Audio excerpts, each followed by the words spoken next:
তোমাদের কিন্তু বোর্ড পরীক্ষায় এই 3 টাইপের প্রশ্ন বারবার আসে যে ক্যালসিয়ামের ইলেকট্রন বিন্যাস বোর্ড তত্ত্ব মানে কি না, অথবা ক্যালসিয়ামের ইলেকট্রন বিন্যাস 2n² নীতি মানে না, কেন ব্যাখ্যা করো। অথবা যে কোনো শক্তিস্তরে ইলেকট্রন ধারণ ক্ষমতা, এই টাইপের প্রশ্নগুলো কীভাবে আনসার করবা সেটা আমরা আজকে শিখে ফেলব। তাহলে প্রথমেই আগে দেখি যে শক্তিস্তরে ইলেকট্রন ধারণ ক্ষমতা বা সর্বোচ্চ কতগুলো ইলেকট্রন থাকতে পারে, সেটা আমরা কোন সূত্র দ্বারা বের করি বলো তো।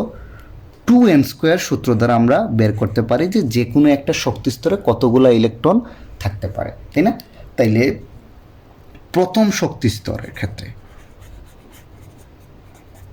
প্রথম শক্তিস্তরকে আমরা কে দ্বারা প্রকাশ করি, তাই না। প্রথম শক্তিস্তর মানে কে, সেটার ক্ষেত্রে n এর মান কত 1 না, তাহলে অতএব 2n² সমান কত 2 × 1² মানে 2, অর্থাৎ প্রথম শক্তিস্তরে সর্বোচ্চ কয়টা ইলেকট্রন থাকতে পারে বা তার ইলেকট্রন ধারণ ক্ষমতা হইল 2। যদি দ্বিতীয় শক্তিস্তর হয়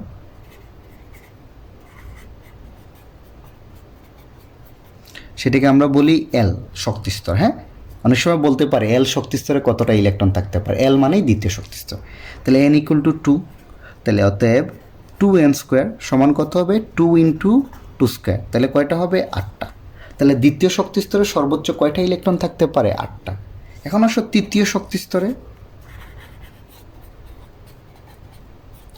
এটাকে আমরা m দ্বারা প্রকাশ করি। তাহলে m শেলে কয়টা, m মানে n = 3, অতএব 2n² সমান 2 × 3² মানে কত 18টা।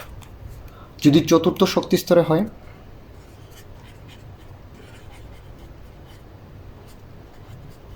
এটাকে আমরা n শেল বলি, KLMN।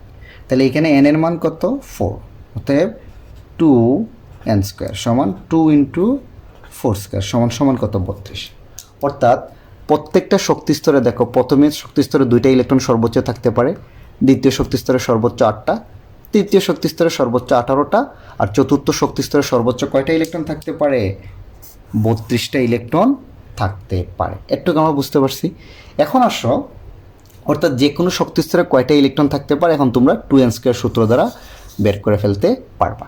এখন আসো, যদি বলে যে ক্যালসিয়ামের ইলেকট্রন বিন্যাস 2n² নীতি মানে না অথবা বোর তত্ত্ব মানে না, আনসার কিন্তু একই। তাহলে বলবা যে ক্যালসিয়ামের ইলেকট্রন বিন্যাস কত বলো তো 20 না, তাহলে এইরকম হওয়ার কথা না, তার ইলেকট্রন বিন্যাসটা কীরকম হওয়ার কথা 2 8। তৃতীয় শক্তিস্তরে 18টা না, তাহলে 10টা গেলে এখানে আর থাকে কয়টা বলো তো 10টা, এরকম হওয়ার কথা। বোর তত্ত্ব বা 2n² নিয়ম অনুযায়ী এদের নিয়ম বলছে যে প্রথম শক্তিস্তরে সর্বোচ্চ 2টা, এই বলো প্রথম শক্তিস্তর ফিল আপ হয়ে ইলেকট্রন যাবে দ্বিতীয় শক্তিস্তরে মানে 8টা, এটা ফিল আপ হয়ে যাবে এইটা। তাহলে এই অনুযায়ী 2n² নীতি অনুযায়ী অথবা বোর তত্ত্ব অনুযায়ী, বোর তত্ত্বই বলছে যে ইলেকট্রন শক্তিস্তর ফিল আপ করে করে কিন্তু আস্তে আস্তে উপরের শক্তিস্তরে যাবে, অর্থাৎ প্রথমটা ফিল আপ করে যাবে দ্বিতীয়টায়, দ্বিতীয়টা ফিল আপ করে তৃতীয়টায়। বাট এখানে দেখা যাচ্ছে যে তাইলে ক্যালসিয়ামের ইলেকট্রন বিন্যাস বা আর্গনের পরবর্তী সব কয়টার ক্ষেত্রে হ্যাঁ এটা হওয়ার কথা। বাট বাস্তবে আমাদের ক্যালসিয়ামের ইলেকট্রন বিন্যাসটা কি হয় বলো তো, এটা না 2 8 8 2। তাহলে বলবা যে ক্যালসিয়ামের ইলেকট্রন বিন্যাস কি 2n² নীতি মানে না বা বোর তত্ত্ব মানে না। বোর তত্ত্বই তাই বলছে, কিন্তু 2n² নীতি অনুযায়ী ইলেকট্রনটা ফিল আপ হবে, তাহলে মানে না। তাহলে কেন মানে না বলবা যে এটা জানার জন্য আমাকে আফবাই নীতি জানতে হবে। ওকে, তাহলে ক্যালসিয়ামের রিয়েল ইলেকট্রন বিন্যাস এখানে ডিরেক্ট দিয়ে দিবে, এত বিস্তারিত তোমাকে বলতে হবে না। এটা এই যদি অরবিটাল দিয়ে করি বলবা তাহলে ইলেকট্রন বিন্যাসটা হবে এইটা 2s2 2p6 3s2 3p6 4s1 4s2 sorry. ওকে, তাহলে বলবা যে আমরা জানি আফবাই নীতি অনুযায়ী যে অরবিটালের শক্তি কম সেটাই আর আগে ইলেকট্রন যাবে।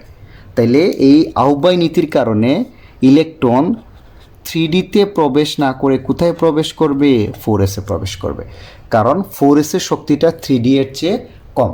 আমি কিন্তু অলরেডি এটা দেখাইছি, এটা তোমাকে এখানে আর দেখাইতে হবে না, মুখে বললেই হবে। হ্যাঁ, অলরেডি কিন্তু দেখানো হয়েছে কেন কম কেন বেশি, তাই না। তাহলে 3D এর চেয়ে 4s-এর শক্তির কম থাকা ইলেকট্রন আগে 4s-এ প্রবেশ করবে। এই কারণে দেখো 3 অরবিটে মানে শক্তিস্তর 3 নম্বর শক্তিস্তর খালি রেখে ইলেকট্রনটা চতুর্থ শক্তিস্তরে ঢোকা শুরু হয়েছে।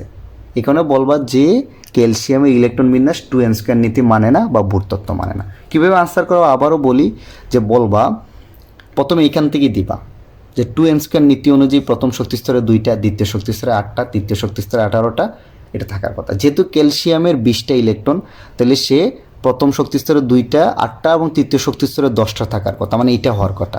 বাট বাস্তবে আমরা ক্যালসিয়ামের ইলেকট্রন বিন্যাস পাই এইটা, বা যদি অরবিটাল দিয়ে করি পাই এইটা।